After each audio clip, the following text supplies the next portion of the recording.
திராவிட முன்னேற்ற கழகம் ஆட்சி பொறுப்பேற்று 5 ஆண்டு காலம் ஆகிவிட்டது. இந்த 5 ஆண்டு காலத்திலே தமிழக மக்கள் பட்ட துன்பங்கள் ஏராளம். இன்றைக்கு ஒவ்வொரு நாளும் மக்கள் படுகின்ற துன்பம், இந்த ஆட்சியாளர் அதை பற்றி கவலைப்படாமல்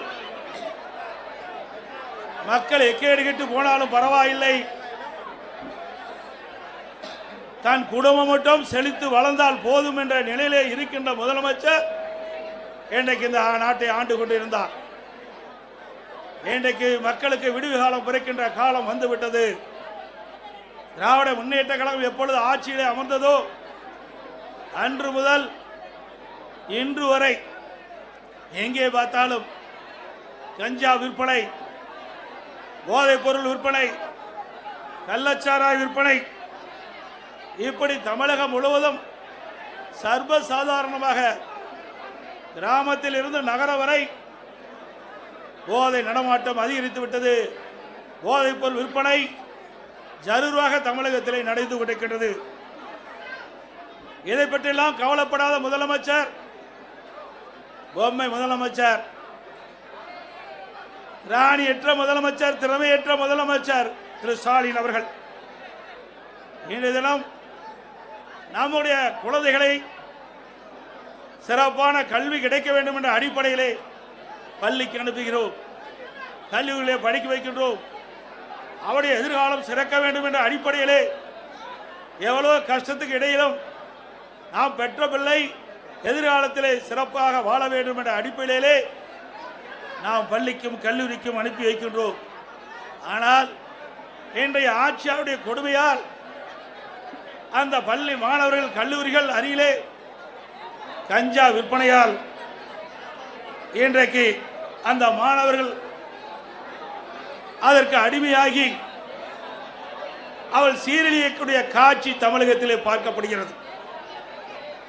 இன்றைக்கு பத்திரிகையில் ஊடகங்கள் வருகின்ற பெரும்பாலான செய்தி, இன்றைக்கு மாணவர்கள், இளைஞர்கள், பொதுமக்கள் போதைப் பொருளுக்கு அடிமையாகி சீரழியக்கூடிய காட்சியை அவ்வப்போது தொலைக்காட்சியிலும் பத்திரிகையிலும் பார்க்கக்கூடிய அவலங்களை கடந்த திராவிட முன்னேற்ற கழக ஆட்சியிலே பார்க்கப்படுகிறது. நெஞ்சையே பதற வைக்கின்ற சம்பவம் ஒன்று நடந்தது. திருநெல்வேலியிலே 9ஆம் வகுப்பு படிக்கின்ற மாணவிகள் பள்ளியிலே மது அருந்தக்கூடிய காட்சி எவ்வளவு வேதனையாக ஒரு சம்பவம் என்பதை நாம் எண்ணி பார்க்க வேண்டும். நம்முடைய குழந்தையுடைய எதிர்காலத்திற்காக பள்ளிக்கு அனுமதிக்கின்றோம். ஆனால் இந்த விடியா திமுக ஆட்சியிலே படிக்கிற காலத்திலே பள்ளியிலே மாணவிகள் மது அருந்துகின்ற காட்சி பத்திரிகையில் ஊடகத்தில் வருகின்றது. ஒரு வேதனையான சம்பவம். அதை பற்றியெல்லாம் இந்த அப்பா ஸ்டாலின் கவலைப்படுவதாக தெரியவில்லை. இன்றைக்கு தமிழகத்தில் உளவுத்துறை இருக்கின்றதா என்று மக்கள் கேட்கின்ற நிலைக்கு உளவுத்துறையுடைய செயல்பாடு செயலிழந்து இருக்கின்றது. இப்படிப்பட்ட சம்பவங்கள் நடைபெறுகின்ற பொழுது, போதைப் பொருள் விற்பனை அதிகரிக்கின்ற பொழுது அரசுக்கு உரிய முறையிலே தெரிவித்து அந்த உளவுத்துறை செயல்பட்டு இருக்க வேண்டும். ஆனால் தமிழகத்தில் இருக்கின்ற உளவுத்துறை திரு கருணாநிதி குடும்பத்திற்கு, ஸ்டாலின் குடும்பத்திற்கு ஏவல் செய்கின்ற உளவுத்துறையாகத்தான் பார்க்கப்படுகிறது. இன்றைக்கு போதை ஆசாமிகள் அவர்களை பிடிக்க செல்கின்ற காவலர்களை கண்மூடித்தனமாக தாக்கின்றார்கள். காவலருக்கே இந்த ஆட்சியில் பாதுகாப்பு இல்லாத ஒரு சூழ்நிலை விடியா திமுக ஆட்சியில் தான் பார்க்கப்படுகிறது. சில இடத்திலே அந்த போதை ஆசாமிகளால் கைது செய்ய முற்படுகின்ற பொழுது கத்தி காட்டி காவலர்களை மிரட்டுகின்ற காட்சி நாம் பத்திரிகையிலும் ஊடகத்திலும் பார்க்கக்கூடிய அவலங்களை தமிழகத்தில் இன்றைக்கு நிலவிக் கொண்டிருக்கின்றது. இன்றைக்கு பயிரை காப்பது வேலி, மக்களை காப்பது காவல்துறை. அந்த மக்களுக்கே பாதுகாப்பு இல்லாத ஒரு சூழ்நிலை தமிழகத்திலே நிலவிக் கொண்டிருக்கின்றது. அப்படிப்பட்ட அவல ஆட்சிதான் இன்றைக்கு தமிழகத்திலே நடந்து கொண்டிருக்கின்றது. இன்றைக்கு சென்னை மாநகரம் பட்டம் பகலிலே ஒரு அரசியல் கட்சி தலைவர் ஆம்ஸ்ட்ராங் வெட்டி படுகொலை செய்யப்படுகிறார். இன்று வரை உண்மையான குற்றவாளியை கண்டுபிடிக்க முடியவில்லை. அதே போல திராவிட முன்னேற்ற கழகத்திலே கூட்டணியில் அங்க வைக்கின்ற காங்கிரஸ் கட்சியினுடைய திருநெல்வேலி காங்கிரஸ் கட்சியுடைய மாவட்ட தலைவர் திரு ஜெயக்குமார் அவர்கள் வெட்டி சாக்கப்படுகிறார். அவர் எரித்து கொலை செய்யப்படுகிறார். அந்த கொலை குற்றவாளிகளும் இதுவரை கண்டுபிடிக்க முடியவில்லை. இன்றைக்கு ஒரு 15 நாட்களுக்கு முன்பு நாங்குநேரில் இருசக்கர வாகனத்தில் போதை ஆசாமிகள் சாலையிலே சென்று கொண்டிருந்தவர்களை வெட்டி சாய்க்கின்றார்கள். அதில் 2 பேர் படுகொலை செய்யப்படுகிறார். அதே போல சிவகங்கை மாவட்டம் அந்த பகுதியில் இருசக்கர வாகனத்தில் போதை ஆசாமில் சென்று கொண்டிருந்த பொழுது சாலை ஓரமாக நின்றவர்களை வெட்டி சாய்க்கப்படுகின்ற காட்சி இந்த ஆட்சியிலே பார்க்கப்படுகிறது. இந்த ஆட்சியிலே பாலியல் வன்கொடுமை நடக்காத நாளே இல்லை. இன்றைக்கு கிருஷ்ணகிரியில் 2 வயது குழந்தையை கூட விட்டு வைக்கலை. திராவிட முன்னேற்ற கழக கட்சியை சேர்ந்த ஒருவர் 2 வயது பச்சிளம் குழந்தையை பாலியல் சீண்டல் ஆளாக்கி கொலை செய்யப்படுகின்ற நிகழ்வு இந்த ஆட்சியிலே தான் பார்க்கப்படுகிறது. நாமக்கல் மாவட்டம் குமராபாளையத்தில் வீதியிலே விளையாடி கொண்டிருந்த 9 வயது சிறுமியை ஒரு காம கொடுகிறன் அந்த சிறுமியை அழைத்து சென்று பாலியல் வன்கொடுமை செய்யப்பட்ட காட்சி தொலைக்காட்சியிலே நாம் பார்த்தோம். இதையெல்லாம் எந்த அளவுக்கு இந்த ஆட்சியிலே கொடுமை நடந்து கொண்டிருக்கின்றதை நாம் எண்ணி பார்க்க வேண்டும். இன்றைக்கு மதுராந்தகம் அருகிலே இருசக்கர வாகனத்திலே சென்று கொண்டிருந்த ஒரு பெண்மணியை சில பேர் கடத்தி சென்று பாலியல் வன்கொடுமை செய்கின்ற நிகழ்வு இந்த ஆட்சியிலே தான் பார்க்கப்படுகிறது. அண்மையிலே 3 நாட்களுக்கு முன்பு தூத்துக்குடி மாவட்டம் விளாத்திக்குளம் பகுதியிலே பள்ளியிலே படிக்கின்ற மாணவி அந்த மாணவியை கடத்தி சென்று பாலியல் வன்கொடுமை செய்து கொலை செய்கின்ற ஒரு துர்ப்பாக்கியமான ஆட்சி இந்த ஆட்சியிலே பார்க்கப்படுகிறது. அந்த உடலை வாங்க 3 நாட்கள் அந்த சம்பந்தப்பட்ட பெற்றோர்களுடைய உறவினர்கள் சாலையிலே மறியல் செய்த காட்சி நாம் தொலைக்காட்சியிலே பார்த்தோம். அதே போல அண்ணா நகரிலே ஒரு சிறுமி பாலியல் சீண்டலுக்கு ஆளாக்கப்பட்டு நீதிமன்றம் மாநில காவல்துறை விசாரிக்கப்பட்டால் நியாயம் கிடைக்காது என்று சிபிஐ விசாரிக்க வேண்டும் என்று தீர்ப்பளிக்கப்பட்டது. அதை எதிர்த்து வெக்கங்கட்ட அரசு உச்சநீதிமன்றத்தில் மேல்முறையீடு செய்கிறது. அப்படி என்றால் கொலை குற்றவாளிகளை இந்த அரசு எப்படி பாதுகாக்குது என்பதை நாம் எண்ணி பார்க்க வேண்டும். அதே போல கள்ளக்குறிச்சியிலே கள்ளச்சாராய் அருந்தி சுமார் 68 பேர் மரணம் அடைந்தார்கள். அதற்கு ஆளுங்கட்சி சேர்ந்தவர்கள் துணை நின்ற காரணத்தினாலே ஆளுங்கட்சியில் இருக்கின்ற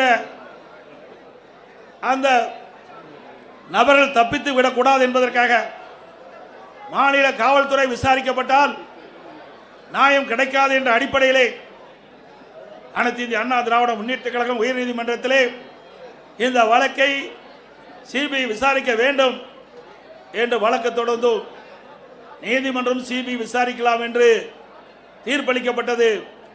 ஆனால் இந்த விடியா திமுக அரசு உச்ச நீதிமன்றத்திலே மேல்முறையீடு செய்தது.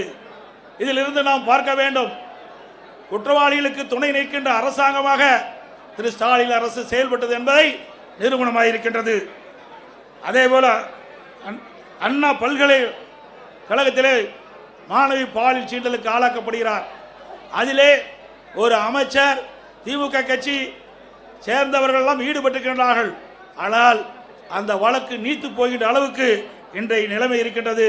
மீண்டும் அண்ணா திமுக ஆட்சி மலரும், இதை தூசி தட்டி எடுக்கப்பட்டு உண்மை குற்றவாளிகளை சட்டத்தின் முன் நிறுத்தப்படுவார்கள். அதே போல இன்றைய ஆட்சியாளர்களை தினந்தோறும் கனிம வளங்கள் கொள்ளையடிக்கப்படுகின்றன. இன்றைக்கு கரூரிலே ரவுடிகளை வைத்து ஒரு நாள் ஒன்றுக்கு 3000 லாரிகளில் மணல் அள்ளப்படுகின்றது. தினந்தோறும் 1.5 கோடி ரூபாய்க்கு கனிம வளங்கள் கொள்ளை போகின்றன. பகிரங்கமாக மணல் கடத்தப்படுகிறது. நம்முடைய முன்னாள் அமைச்சர் அருமை சகோதரர் விஜயபாஸ் அவர்கள் காவல் நிலையத்தில் புகார் கொடுக்கின்றார். அங்கிருக்கின்ற மாவட்ட ஆட்சித்தளத்தில் புகார் கொடுக்கின்றார். சம்பந்தப்பட்ட துறை அதிகாரிடத்திலே புகார் கொடுக்கின்றார். எந்த புகாரும் அவர் எடுத்துக்கொள்ளப்படவில்லை. அதிகாரிகளுடைய துணை கொண்டு இதுவரை மணல் கொள்ளை சர்வசாதாரணம் நடந்து கொண்டிருக்கிறது. அங்கே ஒரு திமுக முன்னாள் அமைச்சர் முழுமையாக இந்த கனிம வள கொள்ளையிலே ஈடுபட்டிருக்கின்றார். ஆக இப்பொழுது இருக்கின்ற அதிகாரிகள் அத்தனை பேரும் இந்த கனிம வள கொள்ளைக்கு துணை வகிக்கின்றார்கள். அனைத்து இந்திய அண்ணா திராவிட முன்னேற்ற கழக அரசு உங்களுடைய மகத்தான ஆதரவு பேரிலே ஆட்சி அமைந்தவுடனே இந்த கனிம வள கொள்ளையிலே யாரெல்லாம் ஈடுபட்டார்கள், யாரெல்லாம் இதற்கு துணை நின்றார்கள், அவர்கள் மீதெல்லாம் சட்ட ரீதியாக நடவடிக்கை எடுக்கப்படும் என்பதை நேரத்தில் தெரிவித்துக் கொள்கின்றேன். இன்றைக்கு நாம் பார்ப்பதெல்லாம் நாம் வைத்திருக்கின்ற பணத்தை திருடுவார்கள், இல்லது வீட்டிலே திருடர்கள் புகுந்து நகையை திருடுவார்கள்.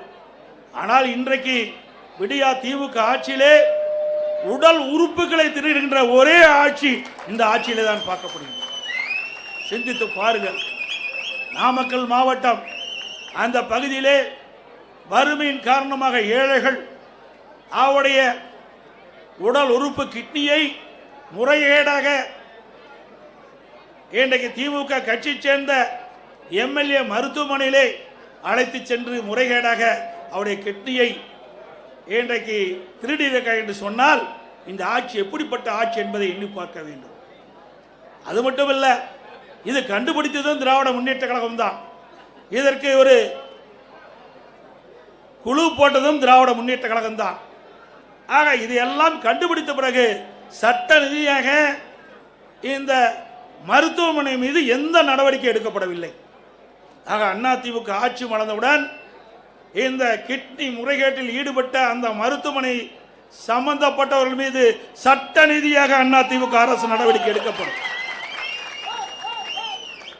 இது எவ்வளவு கொடுமையானது! நாட்டிலே பாதுகாப்பு கொடுக்கக்கூடிய ஒரு அரசாங்கம் அந்த ஆளுங்கட்சி சேர்ந்த எம்எல்ஏ மருத்துவமனையிலே இப்படிப்பட்ட கொடுமையான நிகழ்வு நடைபெற்று சொன்னால் இந்த ஆட்சி எப்படிப்பட்ட ஆட்சி என்பதை மக்கள் எண்ணி பார்க்க வேண்டும். இன்றைய தினம் அமைச்சரவையில் இடம்பெற்றிருக்கின்ற ஒரு துறை நகர்ப்புற வளர்ச்சித்துறை, குடிநீர் வழங்கத்துறை. அந்த துறையிலே அமலாக்கத்துறை இன்றைக்கு ஆய்வு செய்யப்பட்டு சோதனையிடப்பட்டு அந்த சோதனையிலே கிடைக்கப்பட்ட ஆதாரத்தின் அடிப்படையிலே இவர்கள் மீது நடவடிக்கை எடுக்க வேண்டும் என்று அரசுக்கு காவல்துறை, உயர்ந்த காவல்துறைக்கு அறிக்கை அனுப்பப்படுகிறது. 3 முறை அறிக்கை அனுப்பப்பட்டது அமலாக்கத்துறையின் மூலமாக. இதுவரை நடவடிக்கை எடுக்கப்படவில்லை. இன்றைக்கு இந்த துறையைச் சேர்ந்த அமைச்சர்கள், இந்த துறையைச் சேர்ந்த அதிகாரிகள் மீது இன்றைக்கு அந்த அமலாக்கத்துறை ஆதாரத்தோடு கண்டுபிடிக்கப்பட்ட அறிக்கையின் அடிப்படையிலே அங்கே முதல் தகவல் அறிக்கை பதிவு செய்யப்பட வேண்டும். ஆனால் இதுவரை செயல்படவில்லை. உடனடியாக அனைத்து இந்திய அண்ணா திராவிட முன்னேற்ற கழக கட்சி உயர்நீதிமன்றத்தில் வழக்கு தொடரப்பட்டு நீதி அரசர் இன்றைக்கு அமலாக்கத்துறை ஆதாரத்தோடு கண்டுபிடிக்கப்பட்டிருக்கிறது. அந்த ஆதாரத்தின் அடிப்படையிலே அரசு இன்றைக்கு எஃப்ஐஆர் போட வேண்டும் என்று தீர்ப்பு வழங்கப்பட்டது. இதுவரை அந்த உயர்நீதிமன்ற தீர்ப்பை கூட அமுல்படுத்தாமல் புறக்கணிக்கின்ற அரசு திரு ஸ்டாலின் தலைமையில் இருக்கின்ற அரசாங்கம் என்பதை நேரத்தில் நினைவு கொள்ள வேண்டும். அது மட்டுமல்ல, இன்றைக்கு எங்கே பார்த்தாலும் இன்றைக்கு டாஸ்மாக் கொள்ளை.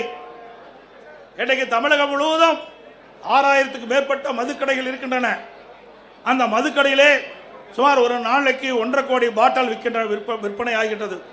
டாஸ்மாக் கடையிலே ஒரு பாட்டிலுக்கு 10 ரூபாய் என்று விலை நிர்ணயிக்கப்படுகின்ற பொழுது ஒரு நாளைக்கு 1.5 கோடி பாட்டில் டாஸ்மாக் கடையிலே விற்பனை மூலமாக ஒரு நாளைக்கு 15 கோடி ரூபாய் இந்த டாஸ்மாக் நிறுவனத்தின் மூலமாக முறையீடாக கொள்ளையடிக்கின்ற அரசு. இந்த அரசு ஒரு மாதத்திற்கு 450 கோடி, வருடத்திற்கு 5400 கோடி, இந்த 5 ஆண்டு காலத்தில் சுமார் 24,000 கோடி இந்த டாஸ்மாக் பாட்டில் விற்பனையில் மட்டும் முறையீடாக நடைபெற்ற பணம் கொள்ளையடிக்கப்பட்டுகின்றது. அதோட இன்றைக்கு இந்த ஆட்சி பொறுப்பேற்ற பிறகு எல்லா பொருளும் விலை உயர்ந்து விட்டது. உணவுப் பொருட்கள் விண்ணை முட்டுகின்ற அளவுக்கு விலை உயர்ந்து விட்டது. இந்த ஆட்சியிலே மக்களுக்கு வேலை வாய்ப்பு கிடையாது. ஒரு பக்கம் வேலை வாய்ப்பு இல்லை, வருமானம் இல்லை குடும்பத்திற்கு, மறுபக்கம் விலைவாசி உயர்வு.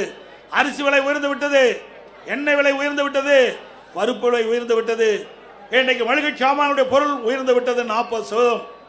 ஆக மக்கள் குடும்பம் நடத்துவதற்கே கடினமான சூழ்நிலை தத்தளித்துக் கொண்டிருக்கின்ற நிலை இந்த ஆட்சியிலே பார்க்கப்படுகிறது. அதையெல்லாம் குறைப்பதற்கு இந்த அரசாங்கத்திலே போதிய கவனம் செலுத்தவில்லை. ஆனால் இன்றைய முதலமைச்சர் ஆளுகின்ற ஆட்சி இருக்கின்ற வரை அவர் போட்டோ ஷூட் தினந்தோறும் காலையிலே போட்டோ ஷூட் எடுப்பார், மாலையிலே பத்திரிகையில் ஊடகத்தில் வரும். அதுதான் இந்த 5 ஆண்டு காலத்தினுடைய இந்த விடியா திமுக ஆட்சியுடைய சாதனை என்பதை நாட்டு மக்கள் அறிவார்கள். அதேபோல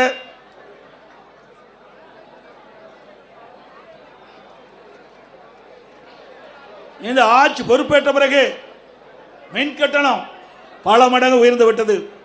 சென்னை மாநகர மக்கள் எண்ணி பார்க்க வேண்டும். அனைத்து இந்திய அண்ணா திராவிட முன்னேற்ற கழக ஆட்சியில் இருந்த மின் கட்டணத்தை விட திராவிட முன்னேற்ற கழகம் ஆட்சிக்கு வரும்பொழுது பன்மடங்கு மின் கட்டணத்தை அதிகரித்திருக்கின்றது.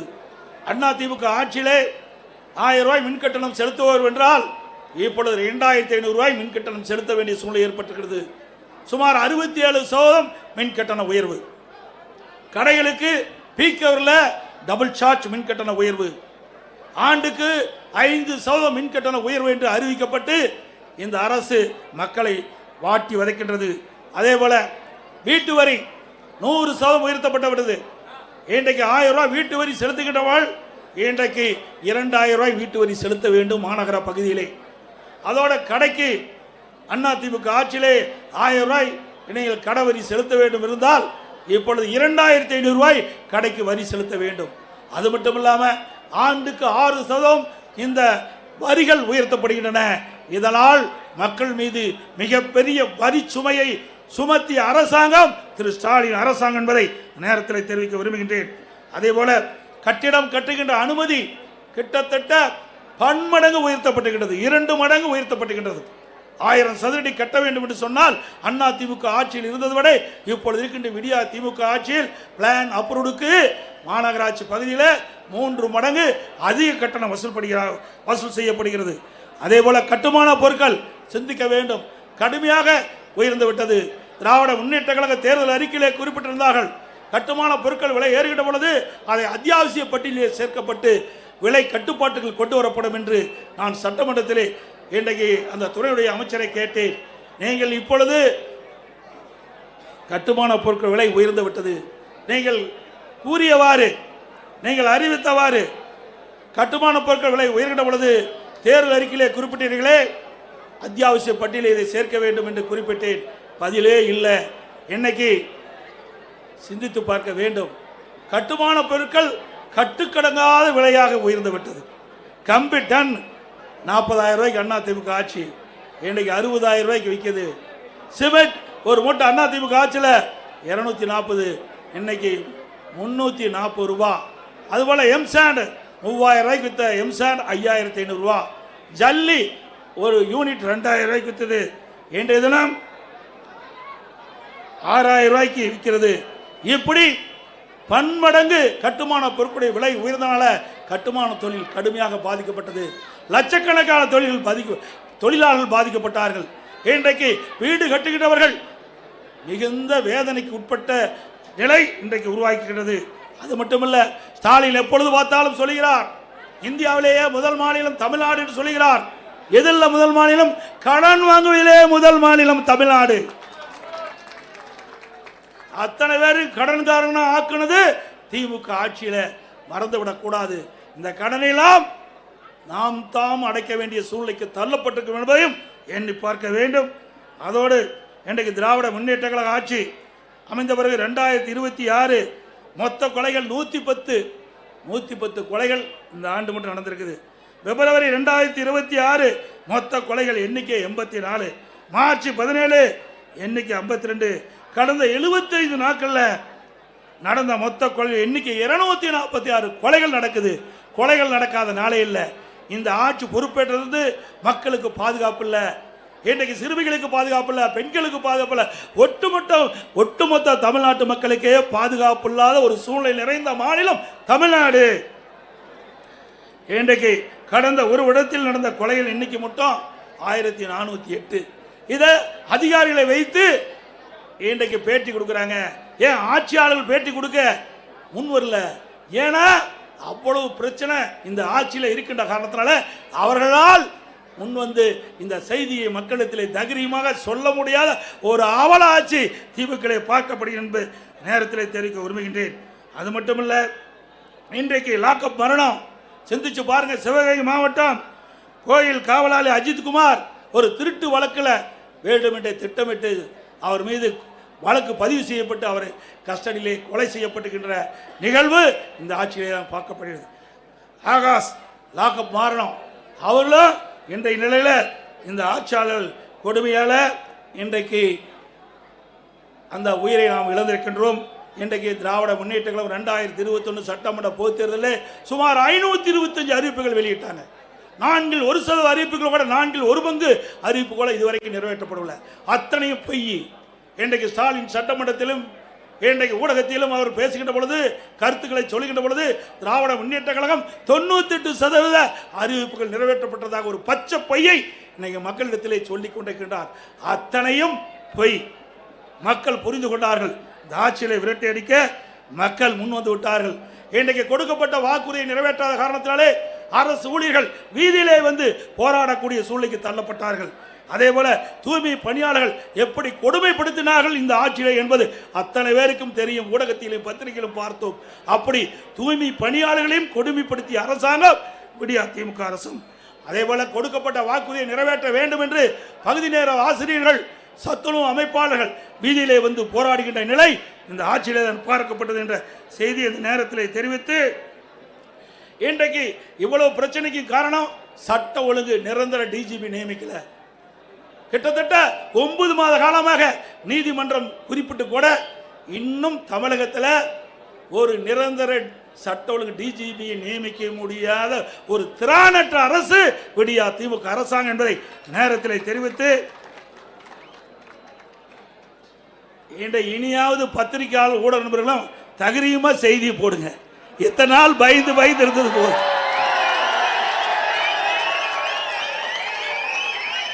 நான் சொல்லுவது அத்தனையும்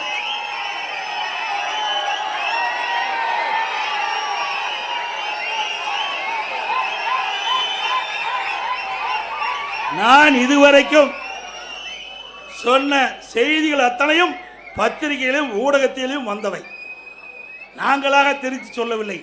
ஆகவே இந்த உண்மை செய்திகள் எல்லாம் நாட்டு மக்களுக்கு கொண்டு போய் சேர்க்க வேண்டிய கடமை ஊடக நண்பர்களுக்கும் பத்திரிகைகளுக்கும் இருக்கின்ற என்பதை உணர்ந்து நடுநிலையோடு செயல்பட்டு நாட்டு மக்களை பாதுகாப்பதற்கு நீங்கள் அத்தனை பேரும் ஊடக நண்பர்களும் பத்திரிகைகளும் துணை நிற்க வேண்டும் என்று அன்போடு உங்களை கேட்டுக்கொள்கின்றேன். மக்கள் ஒரு ஆட்சி அகற்றப்பட வேண்டும். குடும்ப ஆட்சிக்கு முற்றுப்புள்ளி வைக்கின்ற தேர்தல் இந்த தேர்தல். ஊழல் விளம்பரம் மட்டும் செய்த திமுக ஆட்சியின் ஆட்டம் கடந்த 15ஆம் தேதியோடு முடிவு கட்டப்பட்டு விட்டது.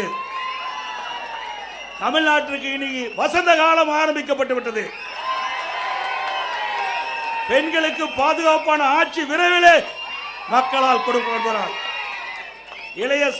இளைய சமுதாயத்திற்கு ஒளிமயமான எதிர்காலம் காத்துக் கொண்டிருக்கின்றது. மே மாதம் ஆட்சிக்கு வருவோம், நல்ல ஆட்சி அமைப்போம். நடைபெறவுள்ள சட்டமன்ற பொதுத் தேர்தலிலே அனைத்து இந்திய அண்ணா திராவிட முன்னேற்ற கழகம் தலைமை தாங்கியுள்ள தேசிய ஜனநாயக கூட்டணி அதிக இடங்களிலே வெற்றி பெற வேண்டும். அனைத்து இந்திய அண்ணா திராவிட முன்னேற்ற கழக வேட்பாளர் நிற்கின்ற தொகுதியிலே இரட்டை சின்னத்திலே வாக்களித்து வெற்றி பெற செய்யுங்கள். நம்முடைய தேசிய ஜனநாயக கூட்டணி சார்பாக போற்றுகின்ற வேட்பாளருக்கு அவருடைய சின்னத்திலே வாக்களித்து அவர்களை வெற்றி பெற செய்ய வேண்டுமாய் கேட்டு விடைபெறுகின்றேன். நன்றி, வணக்கம்.